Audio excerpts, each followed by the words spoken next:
कृष्णा देवी आज बहुत खुश थी क्योंकि उनके बहू बेटे शहर से आए हुए थे। वैसे कुछ भी कहो, ठंड में मक्के की रोटी, हलवा, ये सब चीजें बहुत अच्छी लगती है।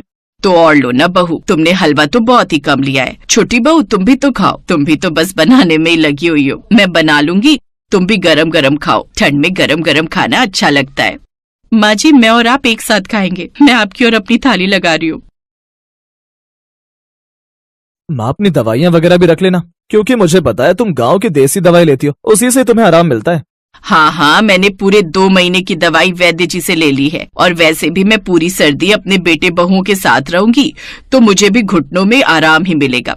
ये दवाई तो बस नाम के लिए ले जा रही हूँ, असली दवाई तो मेरी इन दोनों बहुओं की सेवा है। मेरी दोनों बहुएं ठंड में मेरा इतना ख्याल जो रखेंगी। क्यों सुमन, वर्षा, मैंने तुम दोनों के लिए ठीक कहा ना? जी माँ जी। कई सालों बाद ठंड के मौसम में कृष्णा देवी और हरिप्रसाद अपने बेटा बहू के साथ शहर जा रहे थे, इसलिए दोनों ही बहुत खुश थे। कृष्णा, तुमने रामलाल गजक वाले से मूंगफली रेवड़ी गजक मंगवाई थी, मैं ले आया हूँ। हाँ, ये ठीक किया। अब शहर की धूप में आराम से बैठकर तुम और मैं ये मूंगफली रेवड़ी और गजक का आनंद उठाया करेंगे। हाँ, ये तो तुमने बात बिल्कुल सही कही। गांव की ठंड तो हम हर बार देखते हैं, इस बार शहर की ठंड का लुत्फ उठाएंगे।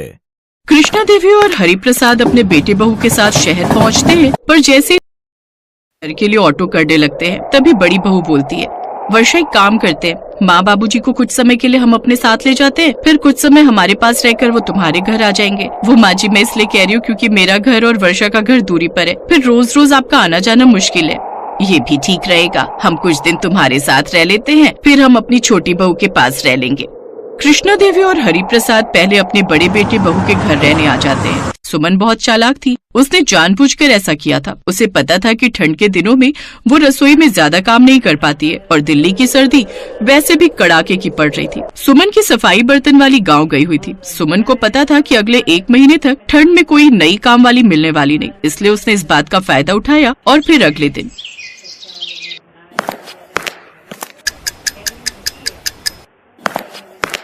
कृष्णा, सुबह सुबह इतनी ठंड में तू रसोई में क्या कर रही है? कुछ नहीं, बर्तन धोकर रसोई साफ कर रही थी। सुमन बता रही थी उसकी काम वाली 1 महीने के लिए गांव गई है। बेचारी सुमन सुबह सुबह उठकर ठंड में रसोई में काम करेगी, वो भी तो नहीं सही ना। सोचा मैं ही थोड़ा काम कर लूं, बहू के काम में हाथ बटा लूंगी। मैंने गैस पर आलू उबालने रख दिए हैं। सोच रही हूँ बच्चों को आज आलू की कचौड़ी बनाकर खिलाऊंगी। आज वैसे भी रमेश की ऑफिस की छुट्टी है। वो सब तो ठीक है, पर अपने घुटनों का भी ध्यान रखना। पता चला कि फिर से तेरे घुटनों में दर्द शुरू हो गया। सुबह सुबह पानी का काम कर रही है, बाहर देख कितनी ठंड है। तभी सुमन रसोई में आ जाती है। माँ जी, अरे आपने तो सारा रसोई का काम कर लिया। मैं तो सोच रही थी ठंड में उठूंगी और रसोई में ठंडे पानी में बर्तन करके फिर अपने लिए चाय बनाऊंगी। आपने तो बहुत बढ़िया कर दिया। आपके आ जाने से मुझे कितना सुख हो गया है माँ जी। अब एक काम करो, मेरे लिए 1 कप अदरक वाली गरम गरम चाय और बना दो। माँ जी, आपने जैसा गाजर का हलवा गांव में खिलाया था ना, आप बिल्कुल वैसा ही बना देना। बाबूजी, आप ना बाजार जाकर गाजर खरीद लाना, माँ जी हलवा बना लेंगी। माँ, तुम्हारे हाथ के आटे की पिन्नी बड़ी स्वाद लगती है, वो भी बना लेना। हाँ, क्यों नहीं, जरूर बना दूंगी। सर्दियों का जो भी सामान है, आटे की पिन्नियाँ, हलवा, गोंद के लड्डू, मैं ठंड में तुम्हारे लिए सब कुछ बना कर रख दूंगी, क्योंकि फिर छोटी बहू के घर भी तो रहने जाना है। क्या करोगे माँ जी, अभी कुछ दिन और यहाँ रहो मेरे पास, वहाँ तो एंड में जाना जब आप गाँव जाने लगोगे। इतनी ठंड में वहाँ क्या ही करोगे, उनके घर में तो धूप भी नहीं आती है, यहाँ तो आपको आंगन में भी धूप मिलती रहती है। कृष्णा देवी बेचारी भोली भाली थी।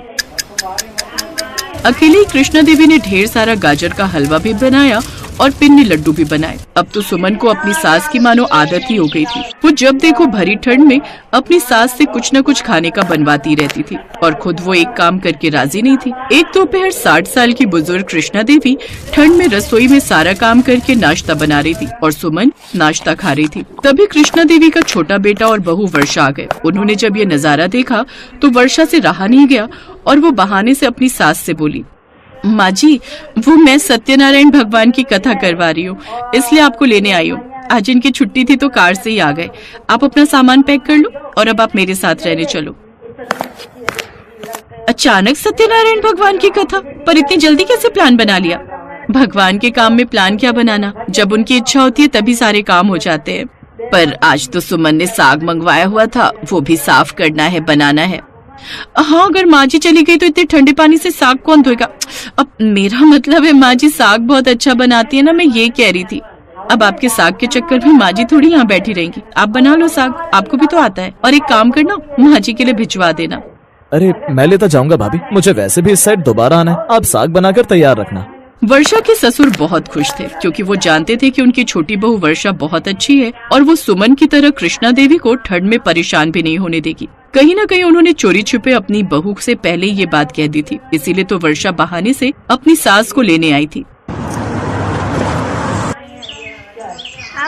सास के जाने के बाद सुमन को अपनी सास की कदर हुई क्योंकि सास के होते हुए तो वो कोई काम कर ही नहीं रही थी, ठंड से बची हुई थी। पर सास के जाते ही सारे काम उसके सिर पर आ गए। कृष्णा देवी को अपनी बड़ी बहू और छोटी बहू में फर्क उसी दिन समझ में आ गया जब दोपहर के समय कृष्णा देवी और हरि प्रसाद छत पर धूप सेक रहे थे और बहू वर्षा उनके लिए गरम गरम खाना बनाकर ला रही थी।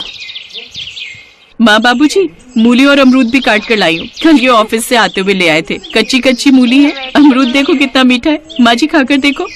कृष्णा सच बताना, क्या छोटी बहू के घर आकर तुम्हें अच्छा नहीं लग रहा? बहुत अच्छा लग रहा है जी। वर्षा तुम बहुत अच्छी हो बहू। और वो मैं कह रही थी सत्यनारायण भगवान की कथा। नारायण भगवान की कथा क्यों बाबूजी? हाँ बहू, जरूर करवाएंगे, कल ही रख देते हैं। बहू, प्रसाद वगैरह बनाना हो तो मुझे बता देना। माँ जी, आप मेरे पास हो ना, तो यहाँ पर आप आराम से रहो, मैं आपको कोई काम नहीं करने दूंगी। आप मेरे पास आराम के लिए आए हो, काम करने के लिए नहीं। और रही बात प्रसाद की, तो वो तो मैं बना लूंगी। छोटी बहू वर्षा की बात सुनकर कृष्णा देवी की आंखों में आंसू आ गए। सच ही तो है, हमारे बड़े हमसे और क्या चाहते हैं? बस अपनापन और प्यार। वो हमारे लिए इतना कुछ करते हैं, वो भी बिना किसी स्वार्थ के। तो हमें भी अपने बड़ों की सेवा निस्वार्थ भावना से करनी चाहिए। यही अच्छे संस्कारों की पहचान है।